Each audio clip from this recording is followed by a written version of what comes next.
Assalamualaikum warahmatullahi wabarakatuh. Terima kasih banyak atas waktu dan kesempatannya. Di sini pada pertemuan pertama kita akan membahas terkait dengan lingkungan pemasaran global. Perkenalkan sebelumnya, nama saya adalah Ria Angelina. Di sini kita langsung saja ke presentasi yang pertama. Pertama-tama di sini adalah pendahuluan, di mana pada teori di sini pemahaman global adalah strategi bisnis yang dilakukan dalam skala internasional dengan mempertimbangkan berbagai faktor yang mempengaruhi operasional perusahaan. Perusahaan harus memahami perusahaan lingkungan yang mempengaruhi pasar global untuk dapat bertahan dan bersaing secara efektif. Nah, apa sih itu lingkungan pemasaran global? Nah, di sini lingkungan pemasaran global terdiri dari dua aspek utama, di mana ada lingkungan pasar dan juga lingkungan bukan pasar.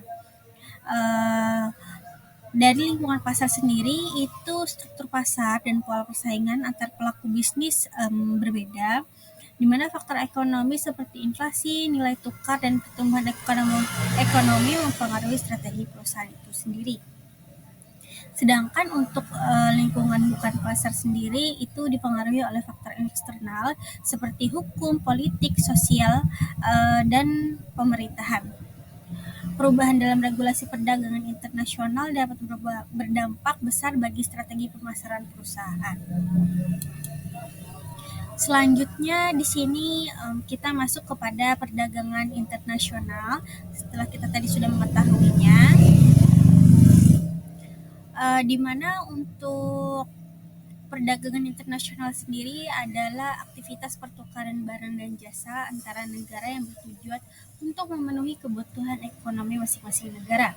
Nah, perdagangan ini muncul karena setiap negara memiliki sumber daya yang berbeda dan tidak dapat memenuhi semua kebutuhannya sendiri, sehingga untuk memanfaatkan keunggulan komparatif dan permintaan global terhadap produk atau jasa tertentu.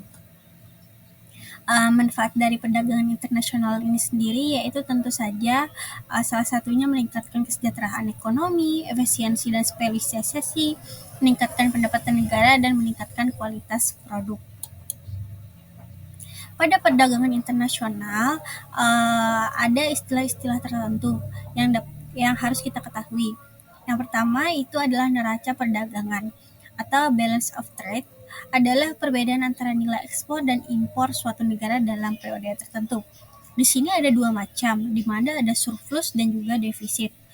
Surplus sendiri itu kondisi di mana ekspor lebih besar daripada impor. Hal ini mengakibatkan meningkatkan ekonomi dan cadangan devisa suatu negara. Sedangkan defisit itu impor lebih besar daripada ekspor. Hal ini menyebabkan melemahkan mata uang dan meningkatkan utang luar negeri sendiri. Nah, pada perdagangan internasional sendiri, komposisi perdagangan dunia itu pada saat ini mengalami beberapa perubahan, di mana bahwasanya ada pergeseran pasar dari negara berkembang beralih dari ekspor bahan mentah ke produk manufaktur untuk meningkatkan daya saing di mancanegara. Kemudian diversifikasi ekspor, di mana industrialisasi membantu negara berkembang menambah produk ekspor baru dan meningkatkan nilai tambah produk itu sendiri, sehingga mendominasi negara maju. Perdagangan dunia masih dikuasai negara industri, sementara negara berkembang lebih banyak berdagang dengan mereka. Kemudian adanya ketimpangan ekonomi, kesenjangan antara negara maju dan berkembang semakin lebar akibat perbedaan infrastruktur dan teknologi. Di sisi itu juga ada faktor geografis, di mana negara bertetangga cenderung lebih mudah bekerjasama dalam perdagangan karena mengingat biasanya biaya logistik lebih rendah. Kemudian pengaruh politik dan juga strategi perusahaan juga mempengaruhi dari perdagangan dunia sendiri. Selanjutnya di sini ada teori perdagangan internasional, di mana teori ini sendiri menjelaskan alasan suatu negara melakukan perdagangan dengan negara lain dan bagaimana keuntungan diperoleh. Nah, berikut pada kali ini kita fokus kepada teori keunggulan absolut menurut para ahli Adam Smith. Nah, di sini sendiri fokusnya adalah negara yang dapat memproduksi suatu barang dengan nilai lebih rendah dibandingkan negara lain sebaiknya mengekspor barang tersebut. Contohnya, negara kita sendiri Indonesia mengekspor kopi karena memiliki sumber daya alam yang melimpah serta mendukung produksi kopi dengan biaya yang lebih rendah. Sehingga ini dapat diekspor ke negara-negara yang membutuhkan dengan nilai yang lebih tinggi. Kemudian pada teori-teori lainnya juga ada teori keunggulan komparatif, teori faktor produksi, dan juga teori siklus produk internasional. Nah, pada teori siklus produk internasional ini sendiri itu ada beberapa tahapan, diantaranya adalah pengenalan, pertumbuhan, kedewasaan, dan penurunan dalam perdagangan internasional. Bisa kita jelaskan pada slide berikutnya ini bahwasanya daur hidup produk dalam perdagangan internasional itu ada 4 siklus yang selalu berulang-ulang. Bahwasanya yang pertama itu adalah inovasi dalam produk dalam negeri. Produk baru yang dikembangkan dimulai dan dijual di pasar domestik. Nah, kemudian ekspansi ke luar negeri. Yang kedua, perusahaan mulai mengekspor produk ke negara lain. Kemudian yang ketiga itu adalah produksi di luar negeri. Produk dimulai diproduksi ke negara lain untuk memenuhi permintaan pasar setempat serta mengurangi biaya produksi. Nah, kemudian yang terakhir siklusnya adalah impor kembali ke negara asal. Produk yang telah diproduksi ke luar negeri diimpor kembali ke negara asal dengan harga yang lebih murah. Sehingga hal ini menguntungkan negara yang mengekspor produk bahan mentah tadi. Kemudian adanya keputusan pemasaran berdasarkan neraca pembayaran. Di sini ada neraca pembayaran adalah ikhtisar transaksi ekonomi antar suatu negara dengan negara lain dalam periode tertentu. Transaksi lancar dan juga transaksi modal. Kemudian ada fungsinya sendiri itu untuk indikator kesehatan ekonomi suatu negara, membantu pemerintah dalam kebijakan moneter, pajak, dan perdagangan. Keputusan pemasaran berdasarkan neraca pembayaran sendiri itu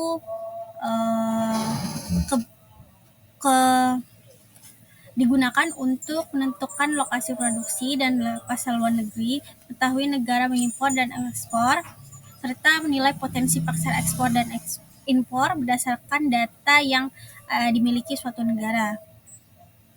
Kemudian juga menentukan strategi harga dan lini produk internasional berdasarkan kondisi ekonomi global. Nah, kemudian kita masuk kepada kebijakan perdagangan dan hambatan perdagangan internasional. Di sini ada beberapa kebijakan dan juga hambatan, di mana adanya bea masuk atau tarif, suatu pajak terhadap barang impor untuk melindungi industri dalam negeri dan meningkatkan pendapatan negaranya sendiri. Kemudian di sisi lain juga ada kuota impor, pembatasan jumlah barang tertentu yang boleh masuk bertujuan untuk melindungi industri lokal dan menghemat devisa. Kemudian ada pengawasan devisa. Di sini pemerintah mengatur transaksi devisa untuk mengontrol impor dan ekspor berdampak pada perdagangan internasional, hambatan non tarif, regulasi administrasi seperti dokumen, cukai, serta standar produk, label, kebijakan beli produk dalam negeri yang membatasi perdagangan ini. Sehingga itulah hambatan yang berada di perdagangan internasional. Mungkin di sisi sebelah sini ada foto terkait dengan siklus perdagangan internasional ekspor dan impor bisa kalian dilihat sendiri. Kemudian untuk faktor politik dan hukum sendiri dalam pemasaran global itu di sini ada 3 lembaga. Yang pertama itu ada GATT, kemudian ada UNCTAD, dan juga dampak terhadap perusahaan. Selanjutnya,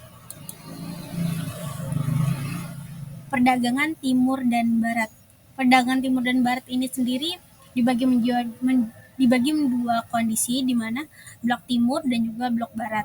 Blok timur ini sendiri ada beberapa negara di mana yaitu Uni Soviet, Eropa Timur, Cina, Korea Utara, Vietnam, dan Kuba. Kemudian ada blok barat sendiri, ada negara NATO, OECD, AS, Kanada, Eropa Barat, Jepang, Australia, dan lain-lain. Hambatan perdagangan timur dan barat sendiri tentu saja ada, di mana salah satunya adalah perang dingin. Di sini negara barat membatasi perdagangan dengan negara komunis. Kemudian ada sistem ekonomi terpusat. Negara komunis lebih tertutup dan kurang fleksibel dalam perdagangan global. Terakhir ada kurangnya keterampilan pemasaran. Perdagangan lebih berbasis barter, bukan jual beli tunai. Kemudian ada regionalisme dan kerjasama ekonomi. Di sini bertujuan untuk kerjasama antar negara dalam suatu kawasan untuk memperkuat ekonomi dan perdagangan. Manfaat pasar yang lebih besar dan efisiensi industri, menghilangkan hambatan perdagangan dan meningkatkan daya saing. Neraca perdagangan lebih stabil. Kemudian untuk bentuk kerja sama regional, daerah perdagangan bebas ini ada beberapa daerah di mana yaitu daerah perdagangan bebas, kesatuan pabean, dan juga pasar bersama. Di sini dalam daerah perdagangan bebas ada tarif dan kuota antara anggota yang dihapus seperti ASEAN dan EFTA, termasuk juga Indonesia. Kemudian kesatuan pabean, tarif seragam terhadap negara di luar blok, contoh Uni Eropa. Dan yang terakhir itu pasar bersama, harmonisasi kebijakan ekonomi dan tenaga kerja. Nah, yang terakhir itu adalah stabilitas nilai tukar dan lembaga keuangan global. Di sini ada beberapa, ada IMF, di mana untuk fungsinya menstabilkan nilai tukar dan membantu negara yang mengalami krisis ekonomi. Bank Dunia memberikan pinjaman jangka panjang untuk membangun ekonomi. Dan terakhir ada dampak bagi bisnis. Perubahan nilai tukar dapat mengubah keuntungan dan kerugian perusahaan dalam perdagangan internasional. Sekian dari pemaparan materi terkait dengan lingkungan pemasaran global kali ini.